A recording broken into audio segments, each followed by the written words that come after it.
Bueno, buenos días. Continuando entonces con las afecciones que hemos incluido dentro de las patologías de oído medio y que tienen importancia desde el punto de vista audiológico, vamos a ver qué es la otoesclerosis. Si bien esta afección da compromiso de las estructuras del oído medio, como es el estribo, como se ve en esta imagen, acá está el estribo, la platina allá abajo está la ventana oval, el tendón del músculo del estribo. También esta patología puede afectar el oído interno. La otosclerosis también van a ver que, o puedan encontrar que como que también se llama otoespongiosis. Entonces, como definición de otoesclerosis u otoespongiosis, decimos que es una osteodistrofia localizada en la cápsula laberíntica, ¿sí? O en la cápsula óptica, focal o difusa, es decir, puede comprometer un sector o toda la cápsula, ¿no? La cápsula óptica. No es una patología del estribo, no es una patología de la cadena, sino que es una patología de la cápsula laberíntica. Vamos a ver en qué lugares de la cápsula laberíntica se manifiesta generalmente, que tiene una incidencia en la raza blanca de un 10%, no se ve en la raza negra.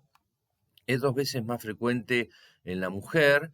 Esto un poco tiene que ver porque veremos que la afección puede avanzar o puede manifestarse generalmente cuando hay cambios de tipo hormonal, en lo referente a hormonas sexuales, como puede ser la pubertad, los embarazos. Entonces se puede manifestar ahí o incluso avanzar. También en la menopausia.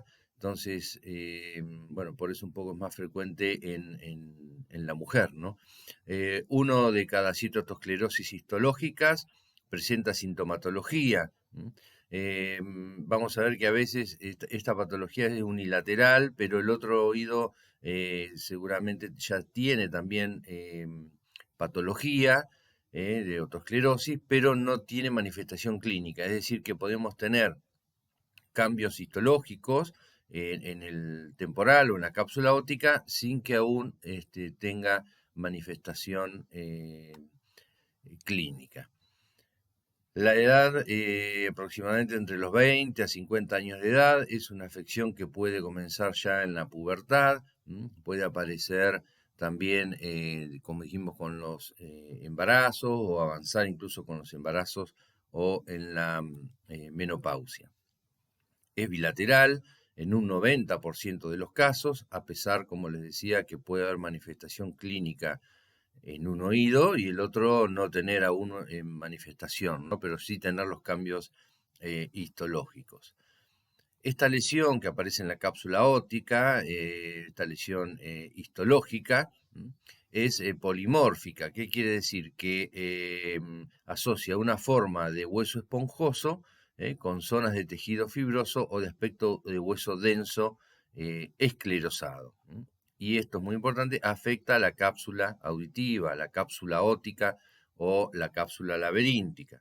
El hueso no es una patología del estribo ni de la cadena osicular, sino que al ser una patología de la cápsula óptica que generalmente se da ahora vamos a ver con detalle, pero se da en la ventana oval, entonces compromete al estribo y compromete la movilidad del estribo.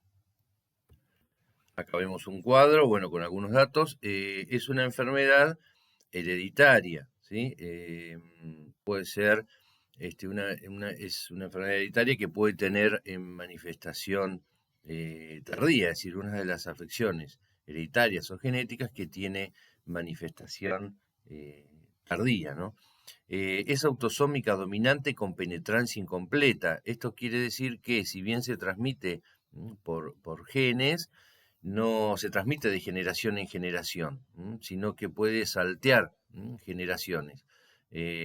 Cuando vemos un caso, a lo mejor sus padres no tuvieron la enfermedad, a lo mejor la tienen algunos tíos, tías o primos o primas, es decir, que puede saltear generaciones. De todas maneras, en el interrogatorio es muy importante determinar si los antecedentes, ¿no? Si hay antecedentes familiares, porque ayuda mucho eso al diagnóstico. El 10% de los de raza blanca entonces tienen o se han encontrado hallazgos histológicos de otoesclerosis. En todas las razas, un oído afectado contralateral con histología afectada del 80%. Como decía, generalmente es una afección que es bilateral, pero en el otro oído también tenemos, si no tiene manifestación clínica, tiene cambios histológicos. Entre 15 a 45 años es la edad de instauración de los síntomas, con un promedio de edad de alrededor de los 33 años, y lo que decíamos, que tiene una progresión más rápida en mujeres, porque está relacionado con los cambios hormonales, sobre todo con los embarazos. Con respecto a la etiología, es multifactorial, ¿no?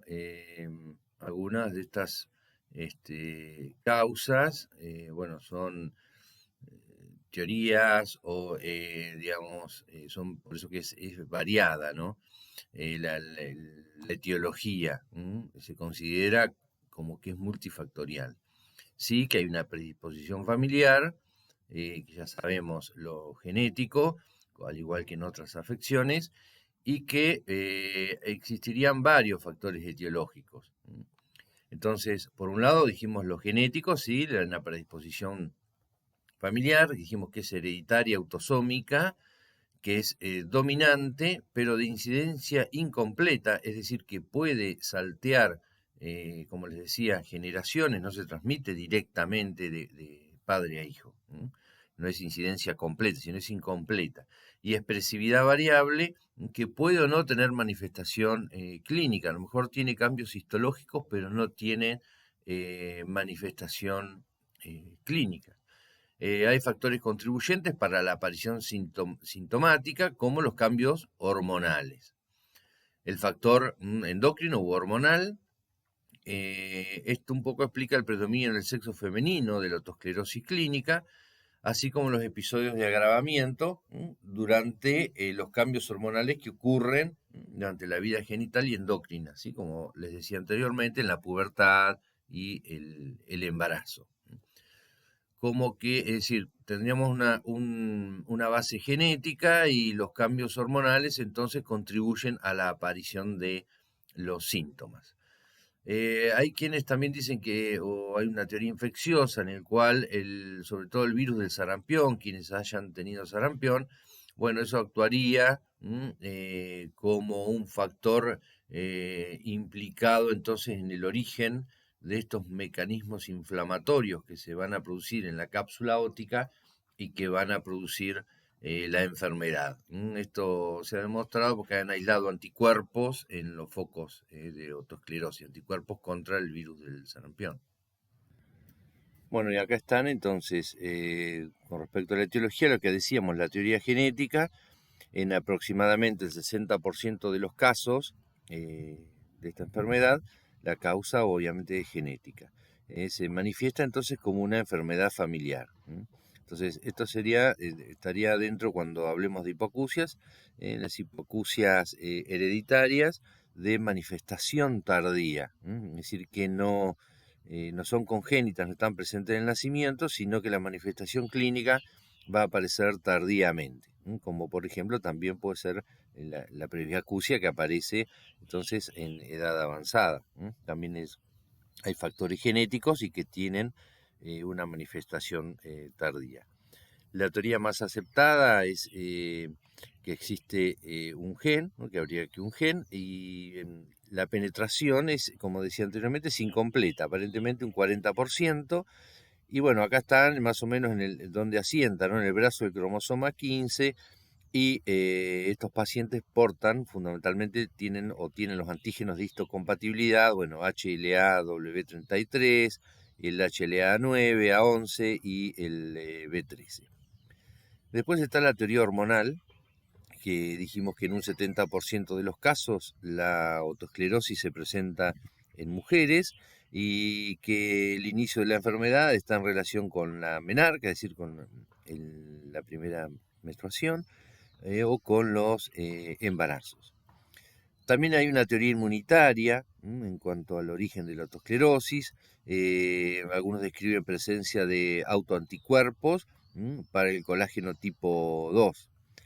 La teoría traumática de Meyer para la enfermedad se debería a microtraumatismos, digamos como que el origen o el desencadenante de la afección serían traumatismos del traumatismo de cráneo, en microtraumatismos, con movimientos, por los movimientos cerebrales, ¿no? Esa es una de las teorías, que es la teoría traumática o de microtraumatismos. La teoría vascular de Whitmark, que relaciona el inicio de la enfermedad con trastornos de tipo vascular. Como vamos a ver, el inicio hay una etapa de mayor aporte vascular, de éstasis vascular, y bueno, entonces aparece esta teoría.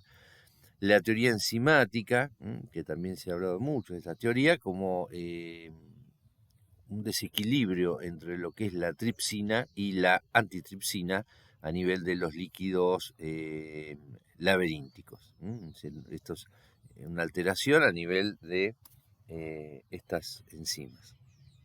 La teoría viral, lo que hablamos anteriormente, es un proceso inflamatorio desencadenado en la cápsula laberíntica como una respuesta inmunitaria a la presencia de antígenos virales, sobre todo, habíamos dicho, el sarampión, como que esa respuesta al sarampión, la respuesta inmunitaria, ¿sí?, de defensa ante la infección vírica, bueno, generaría un proceso en un futuro, ¿no?, un proceso inflamatorio en la cápsula laberíntica. Entonces vamos a ver un poco cómo es que ocurre, ¿no?, este proceso de esclerosis. La cápsula laberíntica, ¿sí?, está formada por 3 capas, denominada la capa periostal, la capa periostal, la capa endostal y la encondral, ¿sí? La capa periostal, la capa endostal, ¿sí?, y la capa encondral. La última, es decir, la capa encondral, no llega a osificarse a lo largo de la vida, y hay algunos sectores de la cápsula laberíntica en que la capa encondral se comunica directamente con el oído medio. La capa encondral, ¿sí?, se comunica directamente con el oído medio, ¿sí? Esto se llama, tenemos por un lado la fisura antefenestram, la fisura postfenestram, la ventana oval y la ventana redonda.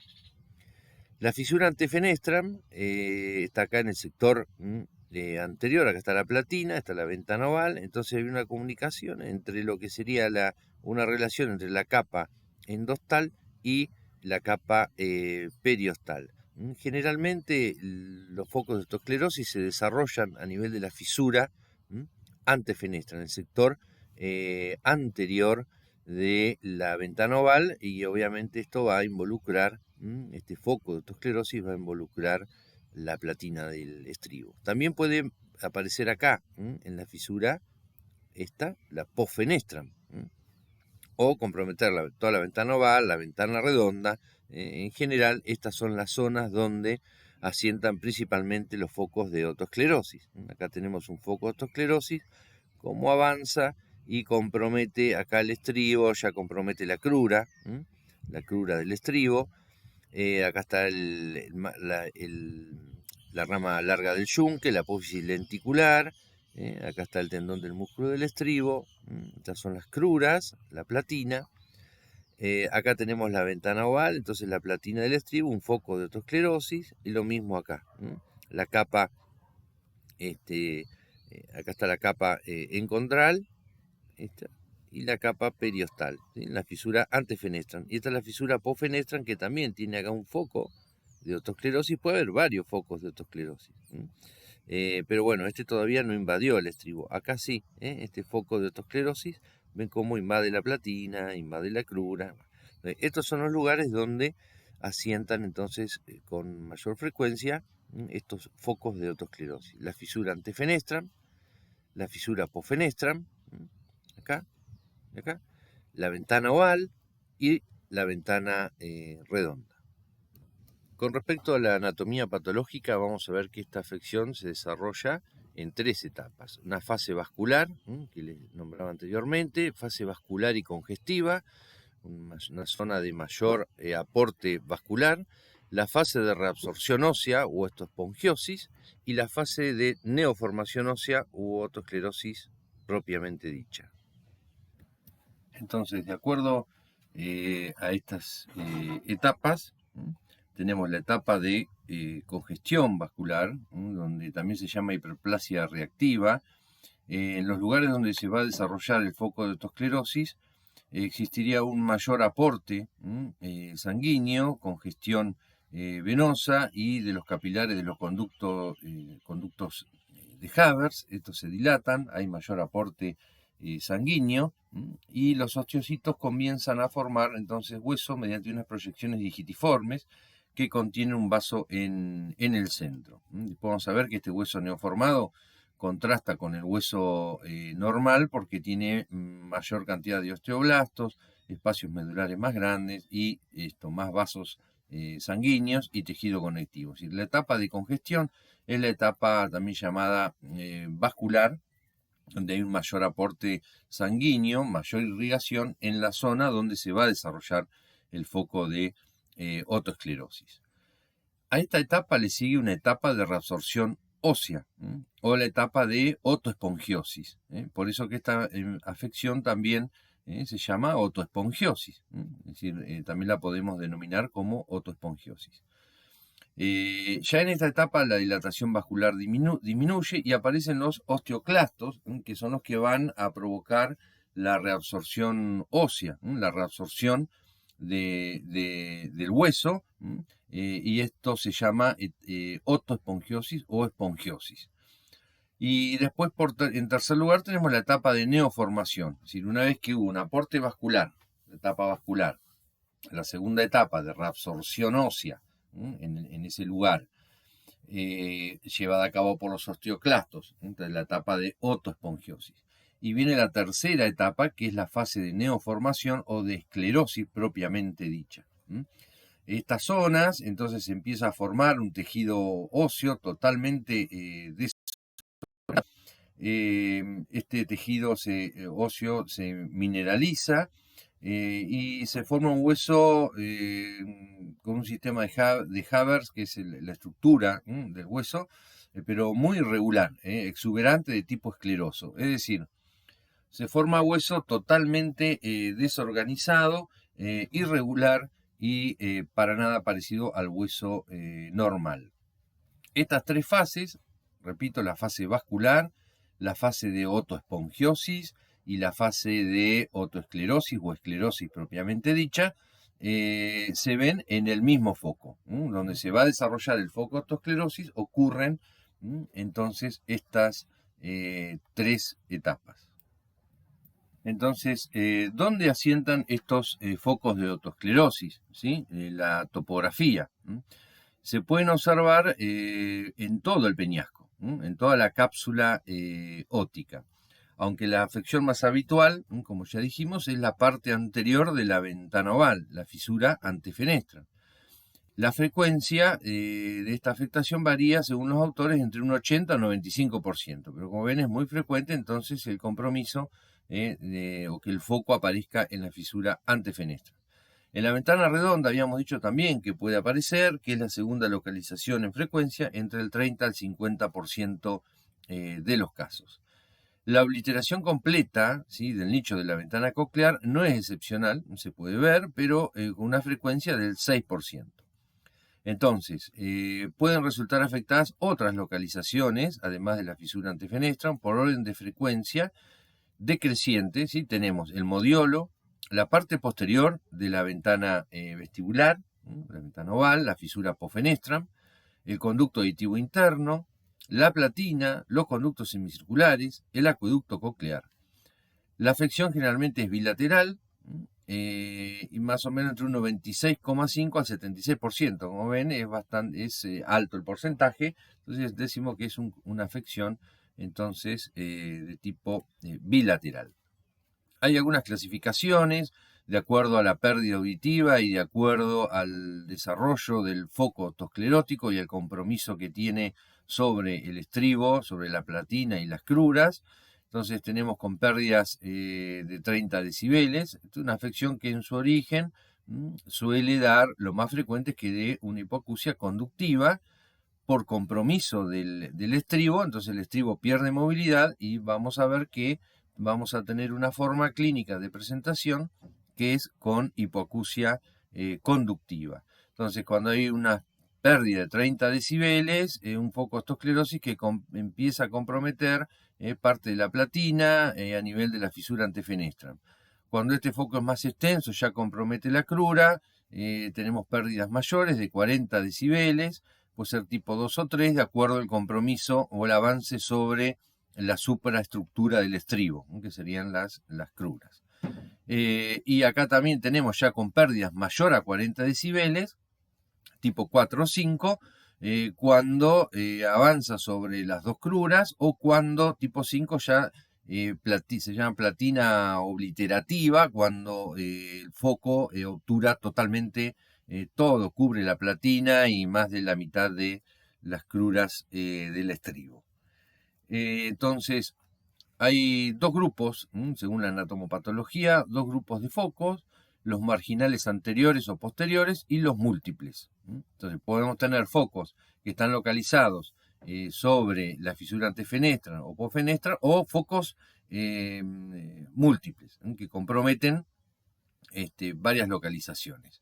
Entonces los marginales son focos circunscriptos, menores desde el punto de vista de la extensión sobre el ligamento anular y la platina del estribo. Y focos múltiples afectan simultáneamente las tres localizaciones. Bueno, esto es un cuadro como para ver algunas clasificaciones. Por ejemplo, foco marginal puede ser anterior o posterior.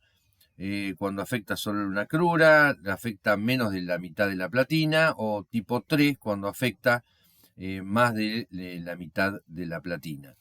Focos múltiples es cuando tenemos un foco en la parte anterior, en la fisura antefenestra, fisura posfenestra y compromiso de toda la platina. Puede ser obliterativo tipo 1 o tipo 2, de acuerdo se distinga o no la platina del estribo.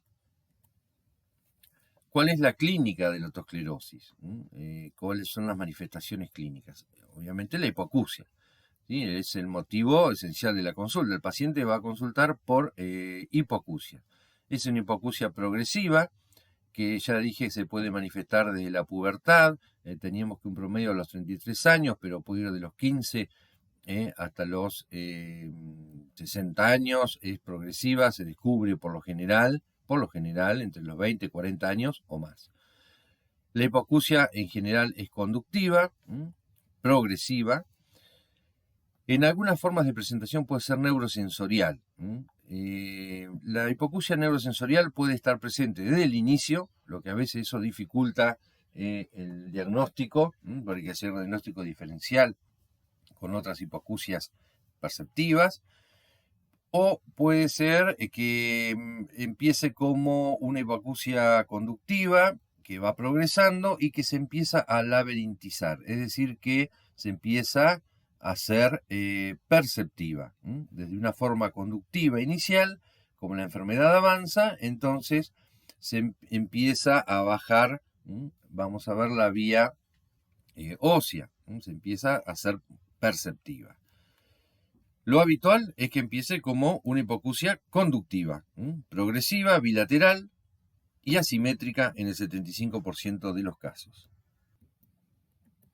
Bien, dentro de la clínica también tenemos lo que es la paracusia de Willis, es decir, que estos pacientes perciben mejor o escuchan mejor en ambientes ruidosos. Esto es porque en ambientes ruidosos hay una elevación entonces del volumen de la voz de las personas o mayor aumento entonces en los decibeles, entonces perciben mejor. Escuchan mejor en ambientes ruidosos, eso es la paracusia de Willis.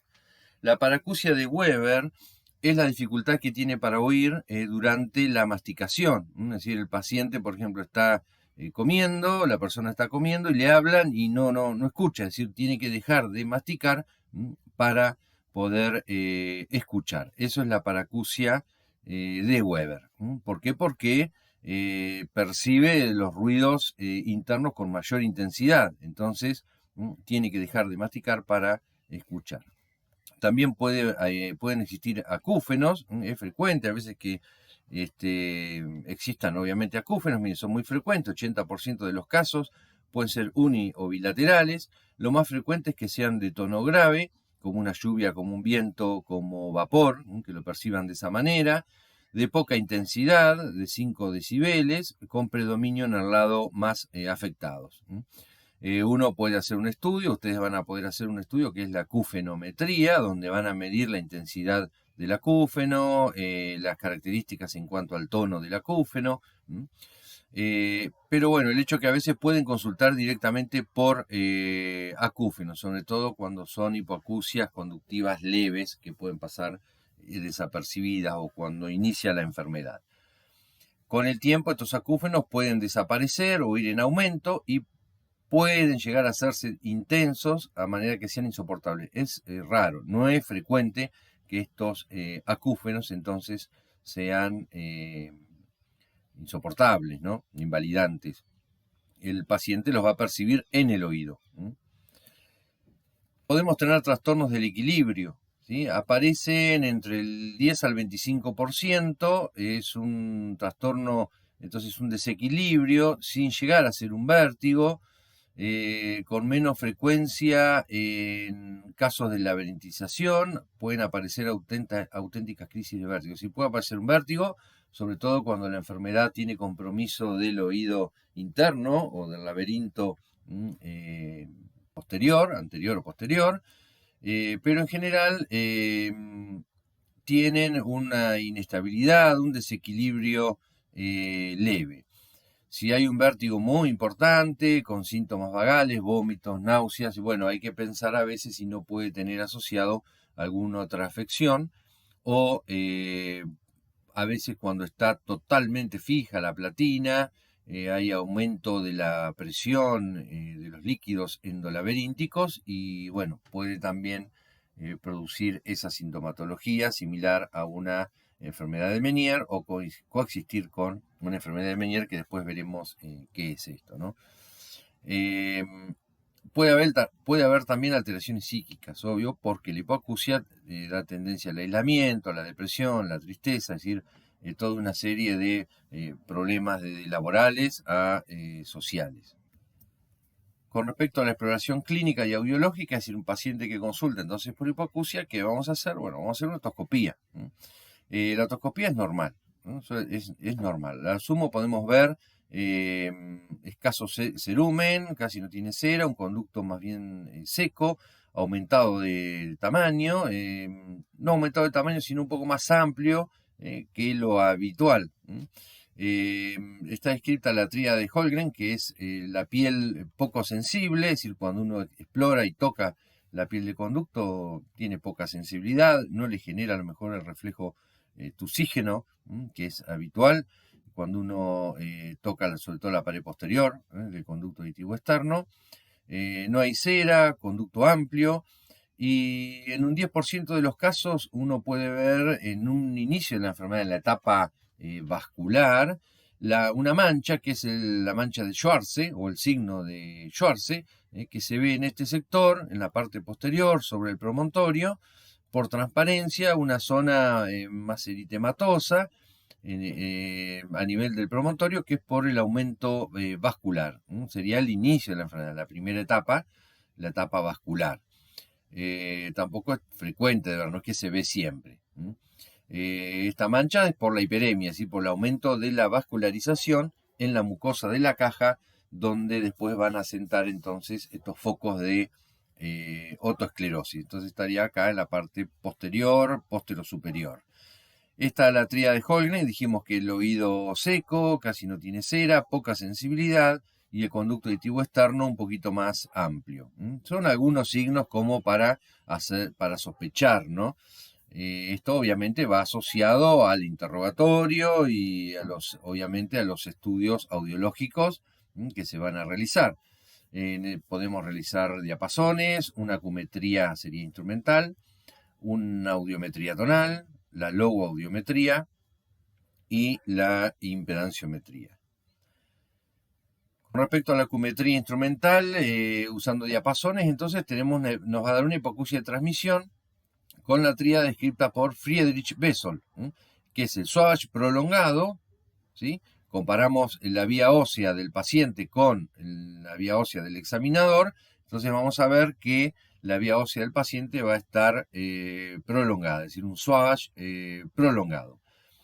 Hay disminución para percibir los tonos graves, es decir, los diapasones con tonos graves va a tener menor percepción, y RIN negativo. Entonces acá tenemos la tríada de Bessel, el RIN negativo, una hipoacusia para tonos graves y la vía ósea alargada.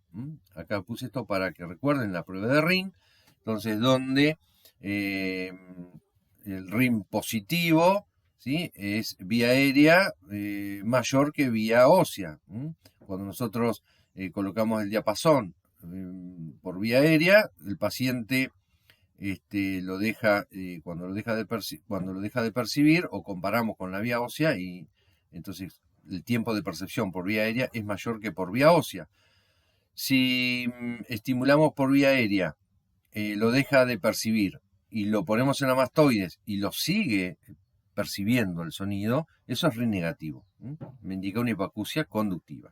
El tiempo de percepción por vía ósea, apoyándolo en la mastoides, entonces es mayor que el tiempo de percepción por vía aérea. Eso se llama RIN negativo. Hay tres formas clínicas de presentación. Una forma que es conductiva pura, una hipoacusia conductiva, una hipoacusia mixta y una hipoacusia perceptiva pura. Entonces tenemos la forma de Bessel-Polizer, que es la forma de presentación puramente conductiva, sin lesión coclear. La forma mixta del Hermóniez, con lesión ya de la cóclea, y la de Manassé, que es puramente perceptiva y de hecho es la forma a veces de inicio, ¿no? Muchas veces se puede manifestar, como decía anteriormente, en forma perceptiva. Acá el diagnóstico diferencial ya es un poquito más complicado. La forma conductiva pura, entonces tenemos en un inicio una hipoacusia conductiva con un gap, sobre todo para las frecuencias graves. La vía ósea está bien, lo que indica que no hay lesión entonces coclear ni en el oído interno. El gap es mayor en los graves porque a la cadena le cuesta, en este caso, como está fija parcialmente, le cuesta transmitir los tonos graves, que es cuando la cadena tiene que hacer movimientos más amplios. Entonces, los movimientos pequeños con tonos agudos los va a poder hacer, y entonces va a poder transmitir las frecuencias agudas, ¿sí? Entonces, esto es una hipoacusia conductiva con un perfil de rigidez, pero no una fijación total de la cadena, sino que le cuesta pasar los tonos graves, donde requiere un mayor desplazamiento de la cadena.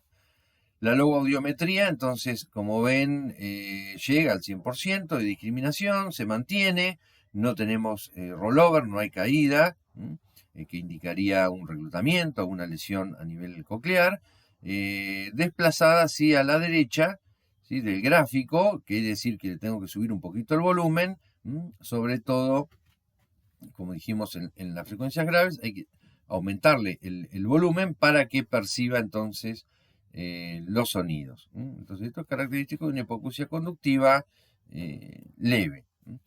Después tenemos esa es la forma de Bessel. Tenemos la forma de L'Hermoyés, la forma mixta, donde tenemos un gap ya un poquito mayor, tanto para graves como para agudos. Acá también, más aplanada la curva, con caída de la vía ósea. Entonces tenemos lesión perceptiva y tenemos el gap, lesión conductiva. Es una hipoacusia mixta. La curva logoaudiométrica, mayor desplazamiento a la derecha, pero siempre llegando entonces al 100%, y en algunos casos acá se mantiene, pero si nosotros pudiéramos seguir aumentando el volumen, a lo mejor la curva baja, ¿no? Obviamente se llega acá porque ya después el paciente tiene molestia a altas intensidades. Entonces, es una forma mixta. Caída de la vía ósea con gap, ¿sí? Bilateral. Y después tenemos la forma perceptiva pura de Manassé. Ven acá, no hay gap. Bajó tanto la vía aérea como la vía ósea. Tenemos los umbrales en 40, 55 decibeles, ¿sí? Bien abajo. La curva casi plana. Ven como una curva no es pareja para todas las frecuencias. Y esta es una de las características. Y como la logodiometría llega al 100%, pero después como hace esto que se llama rollover, que indica entonces que hay lesión coclear, reclutamiento, una lesión endolaberíntica. Acá tenemos entonces una hipoacusia conductiva, la vía ósea está bien, un gap, de una forma conductiva pura. Y acá a veces podemos encontrar esto, sobre todo cuando hay una fijación importante de la platina. Tenemos el gap y vemos que un escotoma, una caída en la frecuencia 2000, también puede ser en la 500, 1000, 2000 y sube en la 4000. Cae la 500, 1000, 2000 y sube en la 4000. Este pico, acá está graficado como en la 2000 nada más, pero este pico es lo que se llama escotoma de Carhart o muesca de Carhart. Esto no está indicando que el paciente tiene una lesión coclear, sino que tenemos una platina prácticamente fija en su totalidad, totalmente inmóvil, y el aumento de tensión de los líquidos endolaberínticos nos produce entonces esta caída perceptiva, esta muesca. El timpanograma es un timpanograma tipo A, puede ser normal, o puede ser con la forma normal pero más bajo, peticito, tipo AS, y el reflejo estapediano va a ser negativo, ¿sí? Entonces acá tenemos una comparación, por ejemplo, acá tenemos una hipoacusia conductiva con timpanograma, ¿sí? Que está prácticamente en el cero, prácticamente normal, el timpanograma prácticamente normal. Acá hay una mayor caída entonces de la vía ósea, y acá ya se empiezan a juntar. Un poco es la evolución, ¿no? Es decir, empieza como una hipoacusia conductiva, con el progreso de la enfermedad empieza a afectarse el oído interno, empieza a tener caída de la vía ósea, el gap se empieza a cerrar, no se cierra porque la vía aérea sube, porque mejora, sino porque baja la vía ósea. Y la hipoacusia entonces se empieza a ser perceptiva, se empieza a labirintizar. Eso es con la evolución, la progresión de la enfermedad. Entonces acá tenemos el timpanograma tipo S, una curva normal en cuanto a su forma, generalmente con presiones normales, o en 0, menos 50 o más 50, pero petiza muy baja, con poca complacencia. Este es el timpanograma tipo AS. Y entonces acá vemos las curvas bajas y el reflejo estapediano es negativo. Entonces, timpanograma tipo AS y reflejo estapediano negativo y una hipoacusia conductiva pura con gap, sobre todo en frecuencias graves y se cierra hacia los agudos, es altamente sospechoso entonces de una otosclerosis. Para hacer el diagnóstico tenemos que tener en cuenta obviamente el interrogatorio, que es muy importante, los antecedentes familiares sobre todo, la edad de aparición, si la hipoacusia apareció en relación a cambios hormonales o si avanzó con cambios hormonales, siempre referidos a hormonas sexuales, ¿no? Pubertad, embarazo, menopausia. Si tiene paracusia de Willis y de Weber, relacionar los estudios audiológicos, sobre todo la audiometría tonal y la impedanciometría, y la tomografía computada. Acá vemos una tomografía computada, por ejemplo, donde se ven algunos signos que se llaman de doble anillo, como unas zonas, ven acá, más, esta es la membrana timpánica, conducto auditivo externo, la caja, ¿sí? Y acá vemos esta zona con una densidad totalmente diferente al hueso, lo mismo que acá, ¿sí? Acá, esta es la membrana timpánica, esta es la caja, o en esta zona, acá está la caja, ¿sí? Este es un corte coronal, acá vemos el conducto auditivo externo, ahí se ve poquito la membrana timpánica, yunque, estribo, esa entradita ahí es la ventana oval, acá está el conducto auditivo interno, y se ve esa zona que se llama signo de doble anillo, una zona como de una densidad totalmente diferente al hueso. Todo esto ayuda al diagnóstico, ¿no? No por sí solo esto es el diagnóstico, sino que tenemos que juntar todo, lo que dijimos anteriormente, para llegar a un diagnóstico.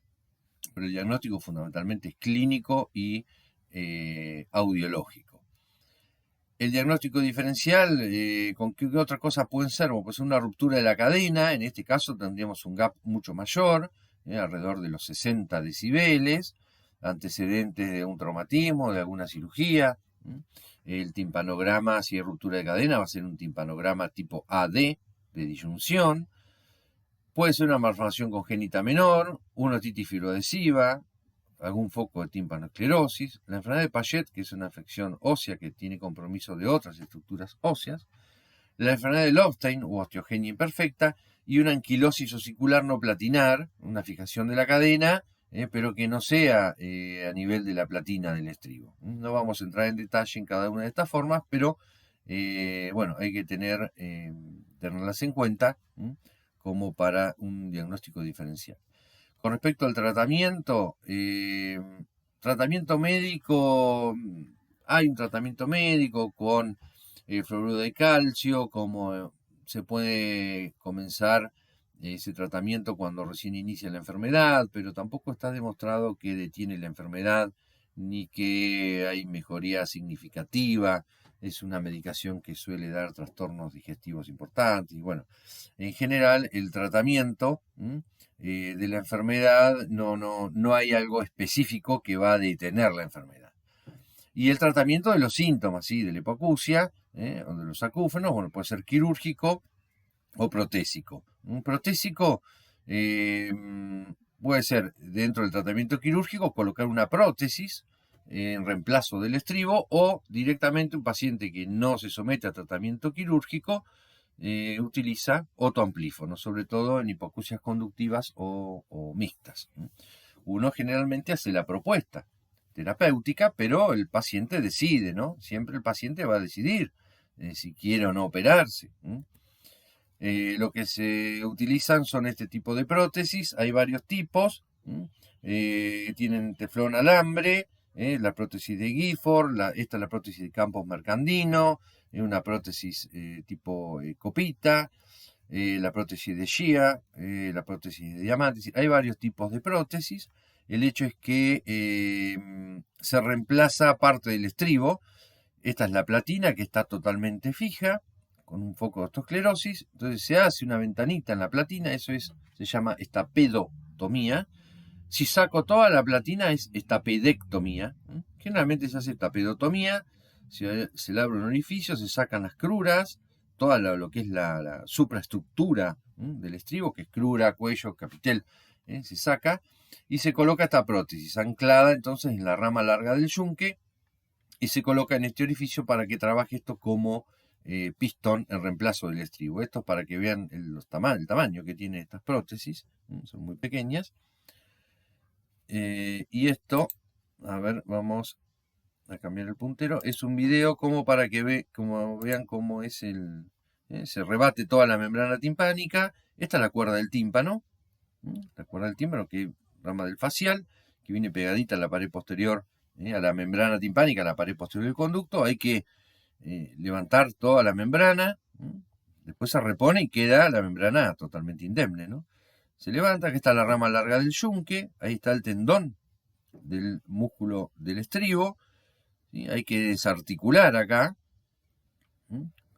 se hace un orificio en la platina, ahí, esta es la ventana, acá está la ventana oval, está la platina acá, se labra ese orificio, esto es una estapedotomía, hay que cortar el tendón del músculo del estribo. Por eso estos pacientes después no tienen muchos de los ruidos intensos porque pierden este reflejo, ¿no? El reflejo estapediano, porque nosotros le cortamos el tendón porque si no, no podemos sacar la supraestructura del estribo. Se desarticula, se saca entonces todo lo que es la parte superior del estribo, ahí está la ventanita, que se labró, esta es la prótesis, entonces se coloca en ese orificio el pistón, esta es una prótesis tipo Gifford, o Guilford, con teflón, alambre, y hay que engancharlo esto en la rama larga del yunque. Se puede usar este tipo de prótesis o cualquier otro tipo de prótesis. Nosotros generalmente usamos la prótesis que es de Campos Mercandino, que tiene como una pollerita, entonces calza perfecto, por ahí es un poquito más fácil la colocación, ¿no? Y después esto hay que ajustarlo para que no se salga, ¿no? Con una pincita especial. Se ajusta a la rama larga del yunque. Lo ajusta no del todo, porque la rama larga del yunque tiene una sola arteria, entonces si no se necrosa, esto se muere y se cae la prótesis, ¿no? Entonces se acomoda y se coloca y se toca, ven que se mueve, tiene movilidad. Entonces ahora uno toca generalmente acá el martillo, ahí está, toca el martillo y ve cómo esto se mueve, recobra entonces la movilidad. Entonces, la autoesclerosis o osteopongiosis, dijimos, es la primera causa de sordera adquirida de transmisión progresiva, con tímpano normal en las poblaciones caucásicas. Una enfermedad hereditaria, progresiva, de manifestación tardía. En la mayoría de los casos comienza alrededor de la cuarta década de la vida, la afectación es bilateral, alrededor del 75% de los pacientes. La etiología es multifactorial, la fisiopatología aún no está dilucidada, vimos que había varias teorías. Hay una espongificación, ¿sí? Dijimos la etapa de osteopongiosis, los focos de autoesclerosis posteriores, en los lugares de vestigios embrionarios del desarrollo, que están localizados en la cápsula óptica, como ya vimos.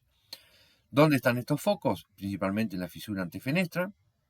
Esto va a hacer que invada el ligamento anular, la platina del estribo, a nivel de la ventana vestibular, la ventana oval, ¿no? Va a producir una anquilosis, entonces tapedio vestibular, con la hipoacusia consecuente.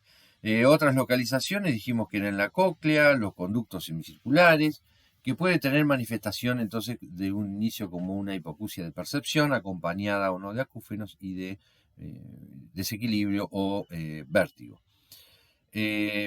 Alrededor del 50% de las osteosclerosis parecen esporádicas, a diferencia de la forma familiar de transmisión autosómica dominante con penetrancia variable, cuyo inicio es más precoz y evolución más rápida. Las principales hipótesis de las que vimos fisiopatología es la genética, trastornos en el metabolismo óseo, lo que habíamos hablado de la teoría enzimática, de tripsina y antitripsina, ese desequilibrio. Todo relacionado entonces con una activación en la reabsorción ósea, la autoinmunidad anticolágeno tipo 2, ¿sí? Y la reacción inflamatoria secundaria al virus del sarampión. El diagnóstico se sospecha entonces en todas las sorderas progresivas de transmisión, las sorderas progresivas, hipoacusias conductivas progresivas, con membrana timpánica normal, conductivo normal, y se confirma entonces con los estudios audiológicos, con la tomografía computada. En la tomografía que dijimos se veían esas zonas más grises, diferente al hueso normal, zonas de hipodensidades o que se llaman doble anillo. Las posibilidades terapéuticas es la abstinencia terapéutica, es decir, efectuar controles audiológicos y bueno, ver cómo evoluciona la enfermedad, o el utilizo de audífonos, o la cirugía, ¿sí? Uno hace la propuesta terapéutica y bueno, el paciente obviamente va a decidir. Siempre que uno abre el oído hay un riesgo de que la afección o que por la cirugía se pueda labirintizar. No porque uno haga algo mal, sino porque está ese riesgo dentro de las complicaciones de una platinotomía o platinectomía. Los riesgos principales, la cofosis, la pérdida total de la audición, que es alrededor del 1% de los casos. O también puede reaparecer la sordera de transmisión, que el foco siga evolucionando y me englobe a la prótesis, ¿no? Al pistón. Ahora, uno explica todos estos riesgos y bueno, el paciente decide. En muchos casos se pone un audífono, hay que andar muy bien, sobre todo en las hipoacusias conductivas o mixtas, no tanto en las perceptivas. Cuando ya la enfermedad está perceptivizada, no tiene chance quirúrgica, no se puede reemplazar el estribo, porque ya tiene compromiso de la cóclea. Y bueno, lo otro era directamente la cirugía, el reemplazo del estribo. Esto es un resumen más o menos de lo que estuvimos hablando. Bueno, muchas gracias.